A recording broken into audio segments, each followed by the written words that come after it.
E hoje nós estamos aqui por causa disto, para fazer menção da memória daquele Cristo que morreu numa cruz para salvar as nossas almas. Ele não está mais morto. Se você ir hoje na Israel procurar a tumba de Cristo, você não vai encontrar. Você vai encontrar escrito já, ele não está mais aqui, já ressuscitou. Ele não está mais no Calvário, muito menos na cova. Ele está no trono assentado, e ele está lá recebendo glória daqueles que estão nesta terra, para glorificar o seu nome que reina. Ele reina para todos sempre. A palavra da cruz da qual nós lemos aqui é uma loucura diante da humanidade que se perde. A palavra da cruz, como nós lemos, é loucura para aqueles que estão perecendo. É uma palavra de loucura para a humanidade que não se importa com a cruz de Cristo, que não se importa com aquele Calvário, a qual um dia o próprio Cordeiro Santo morreu para salvar as nossas almas, como diz no Evangelho de João, capítulo 3, versículo 16, porque Deus amou o mundo de uma maneira a qual você não pode compreender. O amor de Deus foi tão grande pela raça humana que ele teve o prazer de entregar o seu Filho, Jesus Cristo, para morrer pelos nossos pecados, sendo nós ainda pecadores, e ele ainda salva a alma daqueles que creem no seu nome. Aleluia. A palavra da cruz é loucura, irmãos. Para os judeus, é escândalo para os gregos. Nós lemos aqui na palavra do Senhor que a palavra da cruz é loucura para os que perecem, mas para nós que somos salvos é poder de Deus, porque Deus ele não fez distinção entre os judeus e nem entre os gentios.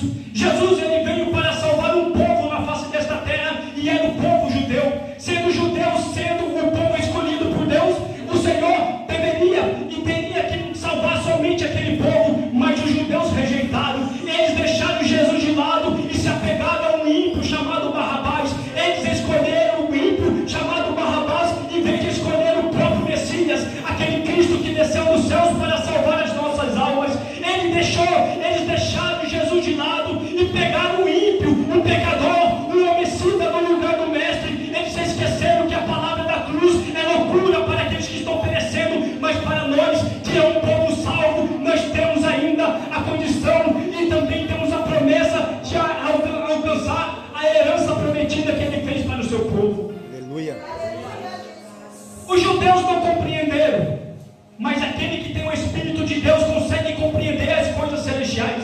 Você que tem o Espírito de Cristo no seu coração, você consegue entender que foi pela cruz que ele salvou a humanidade, foi pela cruz que ele derramou o seu sangue. Aleluia. Não tinha outra maneira de Deus salvar a humanidade, porque a palavra a qual nós acabamos de ler é loucura para os judeus e é também escândalo para os gentios. Nós vemos que Deus teve o desejo no seu coração de salvar a humanidade pecadora, vendo lá no Jardim do Éden que aquele primeiro casal tinha caído em desgraça e pecado. O Senhor então fez uma promessa para Adão e fez uma promessa para Eva. Ele olhou para aquela mulher que tinha recém-pecado contra Deus e disse: da semente dela nascerá um que esmagará a cabeça da serpente, mas nascerá um que vai esmagar e vai destronar Satanás. Nós estamos aqui porque ele teve misericórdia da nossa alma. Ele não deixou o seu trono, ele veio para esta terra, morreu numa cruz do Calvário, ele foi pendurado como um Cordeiro Santo, emolado pelos pecadores, ele foi entregue para salvar as nossas almas, e hoje nós estamos aqui como sinal de gratidão. A palavra da cruz é loucura para o mundo que está perecendo, mas para nós é poder de Deus, é sabedoria de Deus, é a vontade de Deus, porque eu não vejo outra maneira, irmãos. Se houvesse outra maneira de Deus salvar a raça humana, se houvesse outra maneira de Deus salvar os pecadores, você acha que Deus não faria? Mas se Ele usasse de outra maneira para salvar a humanidade, então não se cumpriria a palavra que Ele diz, que Deus amou o mundo de tal maneira, que deu seu Filho unigênito para que todo aquele que nele crê não pereça, mas tenha a vida eterna. Aleluia. A vida eterna está em Jesus Cristo. Aquele que tem o Filho tem o Pai. Aquele que não tem o Filho de Deus não tem o Pai, porque o Pai se agradou quando Jesus morreu naquela cruz, como diz o profeta Isaías 53. O profeta Isaías 53 faz uma menção direta ao Cristo morto naquela cruz. Isaías estava vendo antecipado aquilo que Jesus faria numa cruz do Calvário, ele olhando e contemplando aquele Cristo que estava sendo morto pelos nossos pecados. Isaías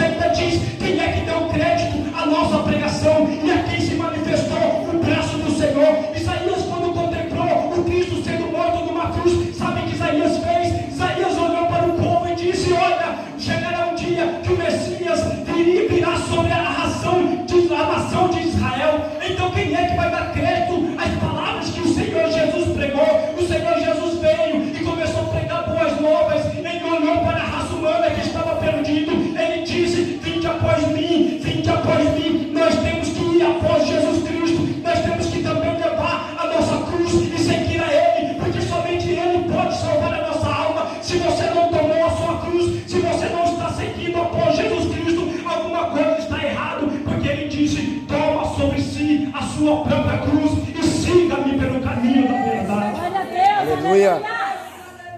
Qual é o caminho da verdade que nós vivemos hoje? Sabemos que a palavra de Deus é a verdade no meio deste mundo de mentira. O mundo vive uma escravidão de mentira.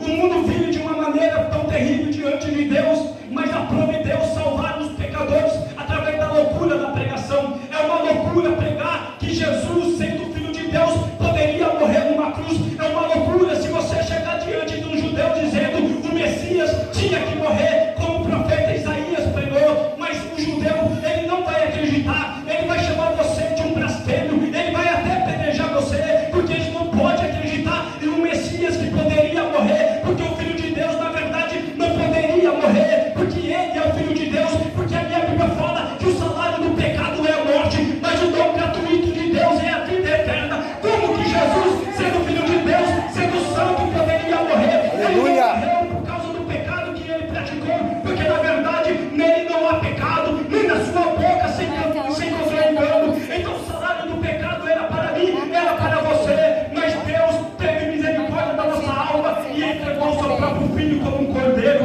para morrer pelos nossos pecados. Não havia outra maneira. A raça humana estava se perdendo a cada dia. Depois que o pecado entrou no jardim do Éden, através de Adão e Eva, o pecado começou a vir a todos os homens. Por isso que todos pecaram e destituídos estavam na glória de Deus.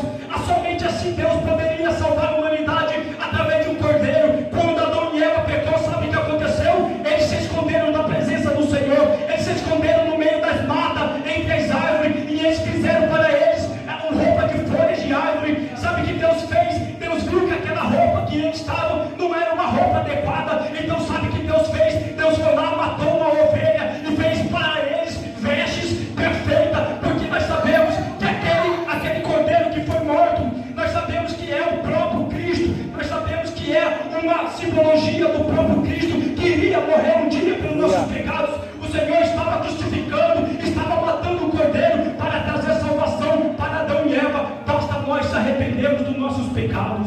Glória a Deus, aleluia. Os judeus pensavam, irmãos, que o Messias viria montado no cavalo branco, com uma espada desembainhada nas suas mãos.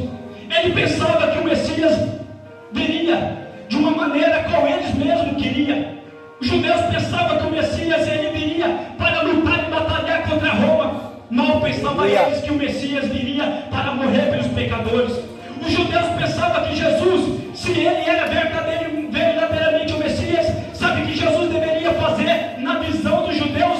Eles deveriam lutar e guerrear contra Roma, que estava escravizando eles. Mas Jesus não veio para trazer um reino material. Ele veio para trazer um reino espiritual. Sabe qual é o reino espiritual que ele trouxe? Ele disse na sua palavra: eis que o reino do Senhor está em vós. Sabe quem é o reino de Deus em nosso coração? É o próprio Espírito Santo de Deus em nossa vida. O Senhor não veio para trazer bens materiais para o crente. Ele veio para trazer salvação para a sua alma. Ele não veio para trazer bênção. Ele não veio para trazer chave de casa, chave de carro. Ele não veio trazer essas coisas mundanas e materiais. Ele veio trazer vida eterna para os pecadores que se arrependem. É isso que ele veio trazer. Aquilo na cruz a qual ele fez. Mas é uma loucura para os judeus a palavra da cruz, porque o Messias não poderia morrer. Os judeus mesmo, conversando entre eles, ele disse: o Messias, nós temos que ele vive eternamente. Só que eles não entenderam que o castigo que nos trouxe a paz estava sobre os teus ombros, e pelas suas pisaduras nós fomos sarados.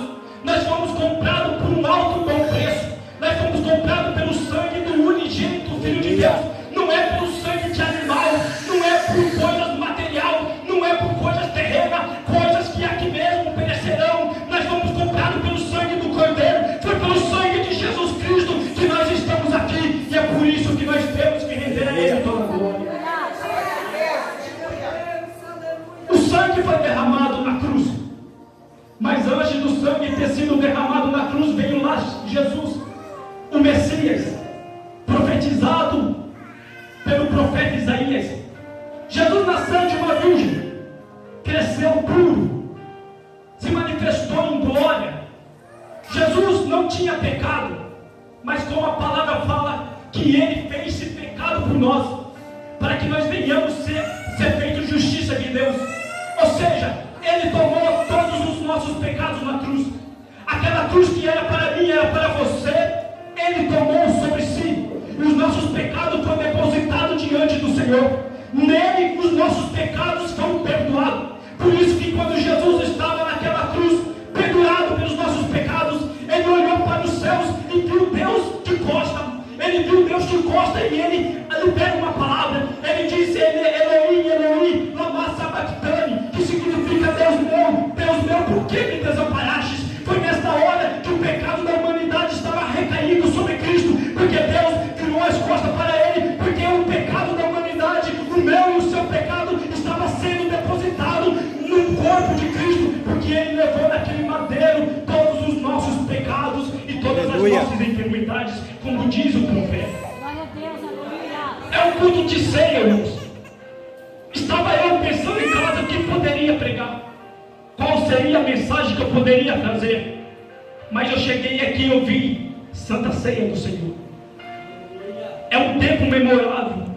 A ceia nós temos que praticar até a vinda de Cristo, porque quando nós sermos arrebatados desta terra, nós ceiaremos na eternidade.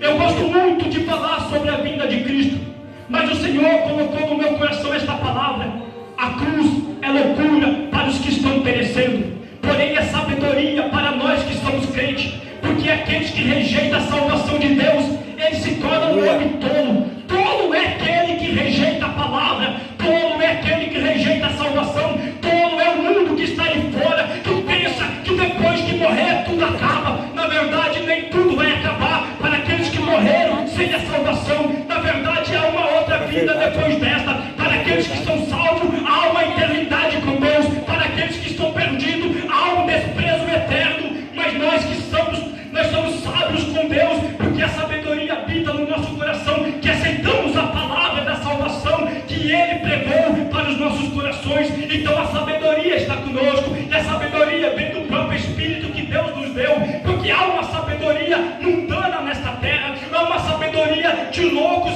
que não crê que Jesus um dia voltará. Todo homem nascido nesta terra, toda mulher nascida neste mundo, terá que um dia prestar conta diante de Deus. Toda raça humana terá que se dobrar perante Ele para reconhecer a sua soberania, o seu senhorio. Nós estamos aqui porque nós reconhecemos que Ele é o Senhor que salva o pecador. Glória a Deus, aleluia. Aleluia. Se tornou loucura você viver uma vida santa. Se tornou loucura para os pecadores você se separar do mundo. Se tornou loucura para os ímpios lá fora você ter uma vida conservada em santidade com Deus. Se tornou loucura lá fora, até mesmo para muitos crentes. Verdade, Jesus.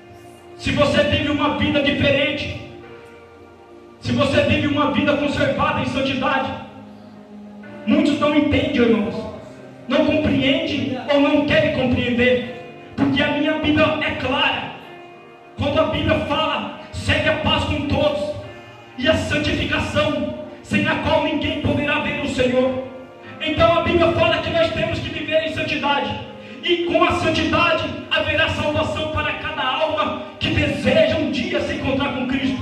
Mas isso se tornou loucura para o mundo, porque os judeus pensavam que Cristo não poderia morrer. Os gregos pediam sabedoria, mas nós vemos que Deus, pela loucura da pregação do Evangelho de Jesus Cristo, Ele alcançou muitos povos, muitas tribos das línguas e nações desta terra. Todo ser humano que é convertido verdadeiramente em Cristo, ele tem dentro do seu coração a palavra da verdade. A palavra da verdade não pode afastar do seu coração. Você não pode se entregar às coisas mundanas e pecadores lá fora. Nós temos que se entregar à verdade da palavra de Deus, porque assim nós seremos homens sábios. Nós seremos sábios diante de Deus se a palavra de Deus habitar em nosso coração. Como o salmista Davi falou: guardei a tua palavra no meu coração, Senhor, para não pecar contra ti. Eu quero alcançar a salvação, por isso que nós estamos aqui. Aleluia. Se tornou uma loucura hoje, irmãos, o mundo que nós vivemos, o mundo perdido lá fora, o mundo que caminha para a perdição eterna. Mal sabem eles que aqueles que não têm o Filho não têm Deus. Mal sabem eles que aqueles que rejeitam a palavra e a salvação se esquecem que um dia terá que prestar conta contra Deus, terá que prestar conta diante de Deus. Imagina você chegar diante do Senhor e o Senhor olhar para você dizendo: vinde bendito do meu Pai, entrai no gozo que está preparado desde a fundação do mundo. Imagina você entrando pelos portões celestiais, como o Salmo 24 fala: levantai as vossas cabeças, ó portas eternas, levantai as vossas cabeças, ó portões celestiais, para que entre o Rei da Glória. Quem é este Rei da Glória? É o Senhor poderoso na batalha, Ele é o Senhor Rei da Glória. Imagina você entrando nos céus e sendo recepcionado pelos anjos, pelos arcanjos, pelos querubins e pelos serafins. Você chegar diante de Deus e o Senhor falar para você: valeu a pena ou não valeu a pena? Você vai dizer: Senhor, valeu muito a pena viver uma vida santa nesta terra, valeu muito a pena, Senhor, se separar do mundo, valeu muito a pena, Senhor, se conservar na tua presença, valeu a pena, porque lá nós nunca mais sairemos, como está escrito no livro de Apocalipse, que nós seremos para Deus como colunas, nós seremos como coluna no templo de Deus, e Ele nos dará um novo nome e enxugará dos nossos olhos toda a lágrima que nós choramos. Mas terrível é, irmãos, toda a história tem dois lados, né? O lado maravilhoso é o Senhor dizendo: vinde, entrai para o gozo preparado para toda a igreja, desde a fundação do mundo.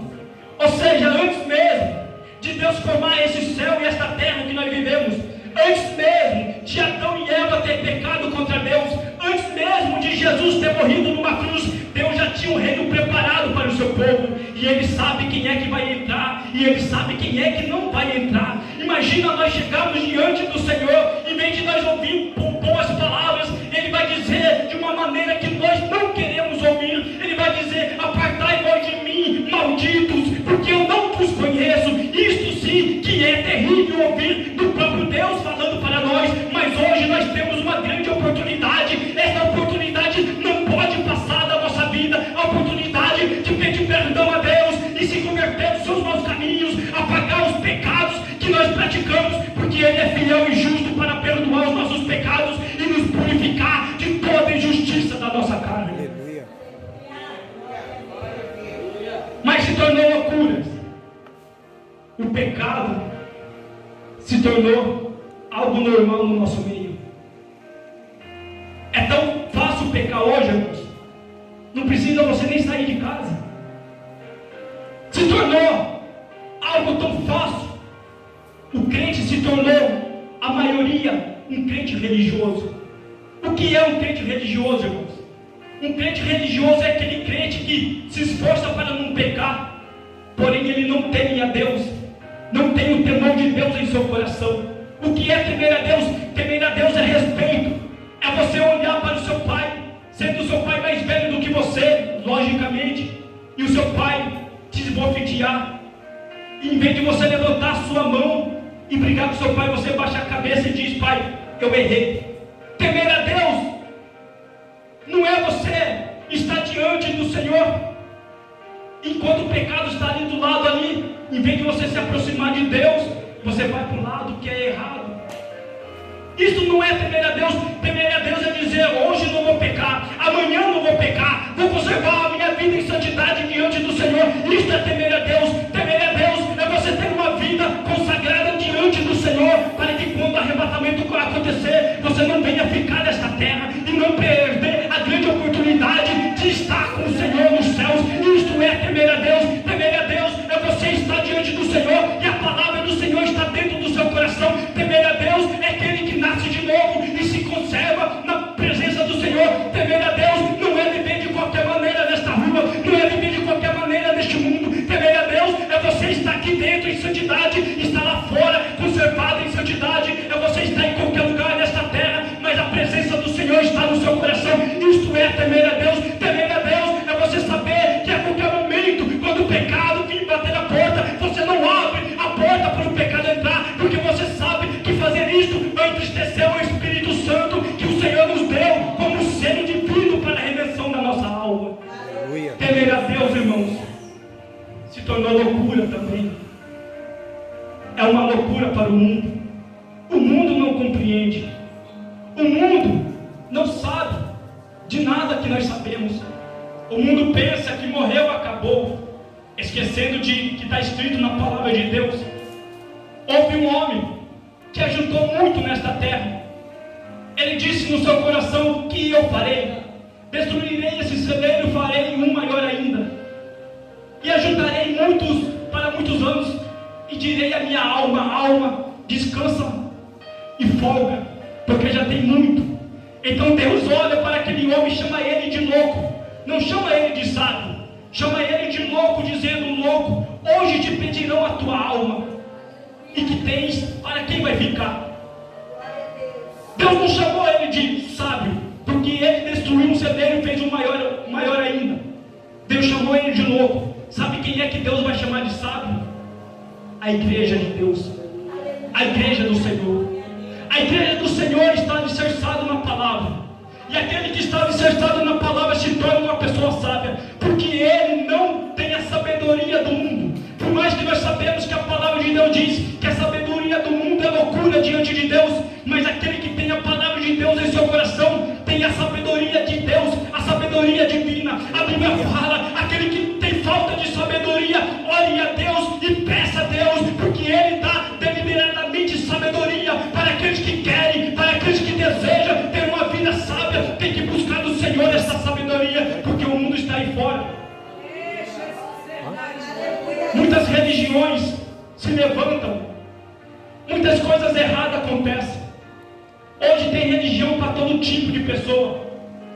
Hoje tem igreja para todo gosto de ser humano. Cada esquina que você anda, você encontra uma igreja. Porém, muitos são chamados, porém poucos são escolhidos. E como que nós faremos para ser escolhido de Deus e não apenas chamado? Todos nós somos chamados para morar no céu. Todos nós somos chamados para herdar o reino de Deus. Todos nós somos chamados para entrar pelos portões celestiais. Porém, poucos entrarão. Certo discípulo chegou diante do Senhor Jesus e disse: Senhor, são poucos os que se salvam? São poucos aqueles que são salvos? O Senhor olhou para aquele discípulo e disse: porfiai por entrar pela porta estreita, porque largo é o caminho que conduz à perdição, e são muitos que entram por ela. Porque estreito é o caminho que conduz à vida eterna, e são poucos que entram por ela. O que é que nós temos que fazer então? Há um paraíso preparado para a igreja. Há um reino preparado para o povo do Senhor. E para que nós venhamos alcançar este reino, nós temos que cada dia se converter dos nossos maus caminhos. Para que nós venhamos alcançar o reino de Deus, a cada dia nós temos que crucificar a nossa carne. Para alcançar o reino de Deus, nós temos que entregar tudo na mão do Senhor e dizer: Senhor, toma conta da minha vida, toma conta do meu futuro. Eu entrego a minha vida e meu futuro nas tuas mãos. Então, quando o Senhor olhar para você, o Senhor vai dizer: eis aí, este entregou para mim a sua vida. Então, a responsabilidade não é nossa, a responsabilidade se torna de Deus. Então, somente assim nós podemos entrar para o paraíso celestial que o Senhor preparou. Se tornou loucura você se separar para Deus. Se tornou loucura, irmãos, uma vida santa. Hoje, se você vive uma vida de santidade, o mundo aí fora, até mesmo muitos crentes chamam você de louco. Sim, eu sou louco sim, irmãos, mas a minha loucura é mais sábia do que o mundo lá fora, porque a minha loucura está apoiada na palavra de Deus. A minha loucura está, meu Deus, irmãos, para compreender o que eu estou dizendo. A nossa loucura não é uma loucura mundana, mas é uma loucura espiritual, apoiada na palavra do Senhor. Esta é a sabedoria que o mundo deveria ter, mas não tem. Mas nós temos pela graça de Jesus Cristo e pelo Espírito de Deus que nos deu, irmãos. O apóstolo Paulo, escrevendo aos Coríntios, no ano de 55 depois de Cristo, Paulo faz um paradoxo entre a cruz. O Paulo, apóstolo do Senhor, tenta explicar que aquilo que era escândalo para o judeu se tornou sabedoria para o crente. Aquilo aquilo que é loucura para o grego se tornou sabedoria para o cristão. Paulo, ele consegue compreender aquilo que Cristo fez, aquilo que Pedro não conseguiu compreender. Quando o Senhor olha para a sua igreja de 12 apóstolos, ele disse: pregai o evangelho a toda criatura. Aquele que crê e for batizado será salvo, porém aquele que não crê já está condenado. Sabe o que aconteceu? Em vez de Pedro ir e pregar a palavra de Deus nos confins da terra, como Jesus falou, ele não foi, ele ficou entre o seu povo, entre judeus, entre Israel. Sabe o que Deus teve que fazer? Quando Deus viu que Pedro não ia pregar a palavra dos quatro cantos da terra, junto com os discípulos, então Deus levanta o apóstolo Paulo, e Paulo então compreende que o evangelho tem que ser pregado a toda criatura, e ele começa pregando para os judeus, mas quando os judeus não recebiam, então ele disse: eu vou para os gentios, porque os gentios o receberão. Nós temos a graça, porque somos nós os gentios a qual recebemos a palavra. Os judeus era para receber, porém eles rejeitaram, mas nós, com a sabedoria do Espírito, recebemos e acreditamos que Jesus é o Messias, o Cordeiro de Deus, que deu a vida para salvar a alma do pecador, e nós estamos aqui como gratidão a Deus. Por isso que hoje ainda é a ceia do Senhor.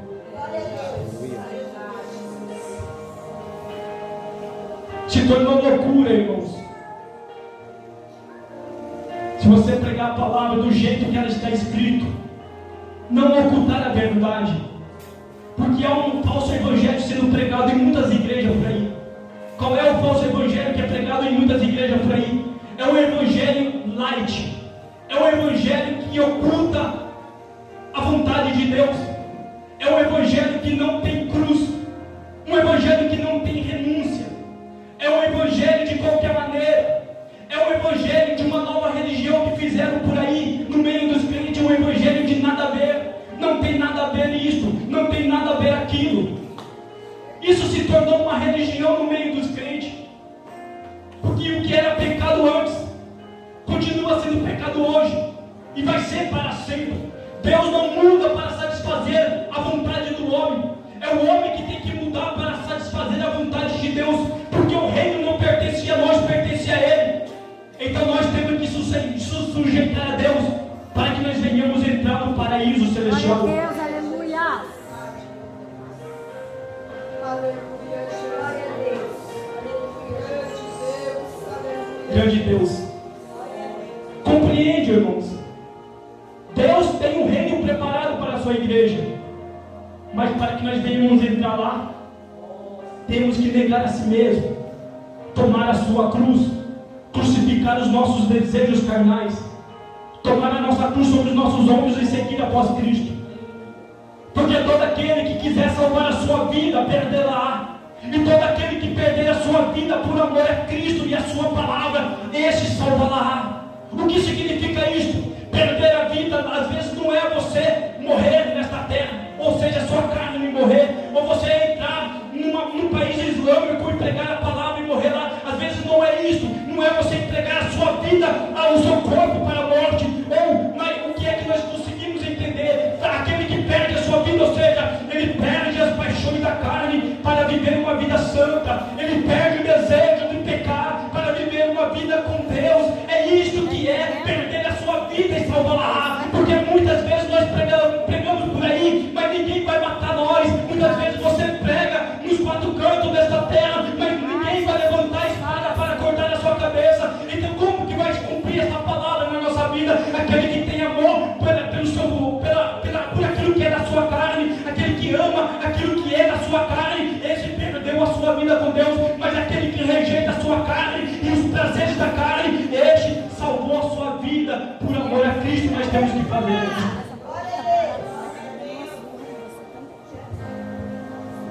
Se torna uma loucura hoje. Se você pregar a santidade, é loucura. Muitos nem ouvem, ou entra por um ouvido e sai por outro. Muitos não querem compreender e nem aceitar a palavra de Deus por completo. Muitas vezes nós aceitamos somente aquilo que nos agrada, somente aquilo que é agradável a nós. Mas quando João Batista estava pregando no deserto da Judéia, no Rio Jordão, sabe qual era a pregação de João Batista? João Batista não chegava diante do povo dizendo: vinde, amiguinhos de Jesus, vinde que Deus tem um reino preparado para você, vinde que Deus vai te dar tudo aquilo que o seu coração deseja. João Batista não falava isso não, irmãos. João Batista falava: raça de víbora, convertei-vos, arrependei-vos. Era a pregação daquele tempo. E você acha que o Deus daquele tempo mudou no nosso tempo? A palavra continua sendo a mesma. Ela é de eternidade a eternidade. Pode passar os céus e a terra, mas a palavra do Senhor não pode passar de maneira nenhuma. Pode passar o céu e a terra, mas a palavra de Deus permanece eternamente. O que é que nós faremos então, irmãos? Vamos continuar clamando ao Senhor. Vamos continuar pedindo a Ele que tenha compaixão da nossa alma. Vamos continuar orando, jejuando, santificando a nossa vida. Vamos continuar preso à palavra de Deus, como Martinho Lutero falou certa vez. Tentaram ludibriar a mente de Martinho Lutero. Tentaram dizer: Martinho Lutero, se você renegar os seus escritos, você não vai morrer. Martinho Lutero disse: eu posso até renegar o que eu escrevi, desde que vocês falam o que eu errei dentro das Sagradas Escrituras. Martinho Lutero olha para aquele povo dizendo: a minha consciência está cativa à palavra de Deus. A minha mente, que é a mente de Cristo, está presa na palavra de Deus. Nós temos que ter a mente de Cristo. Tendo mais a mente de Cristo, o próprio Senhor Jesus fará presente em nossa vida. A própria presença do Espírito Santo estará conosco, porque a nossa vida está na mão de Deus. Glória a Deus, e não na mão do homem. O homem pode até mesmo matar o seu corpo, pode até tirar a sua vida desta terra, mas a sua alma ele não pode tocar, porque a nossa alma está nas mãos de Jesus Cristo, na mão do nosso Senhor. Aleluia, Jesus, grande Deus. Aleluia, Jesus. Irmãos, o que nós faremos nesse tempo final? Eu gosto muito de pregar sobre o arrebatamento da igreja, escatologia, irmãos, eu gosto muito. Porém, para que nós venhamos ser salvos antes do arrebatamento, nós temos que fazer aquilo que Jesus falou. Será que é muito difícil negar a nossa carne? Eu creio que sim. Será que é muito difícil viver em santidade no tempo que nós vivemos? Também creio que é difícil. Porém não é impossível, porque o Espírito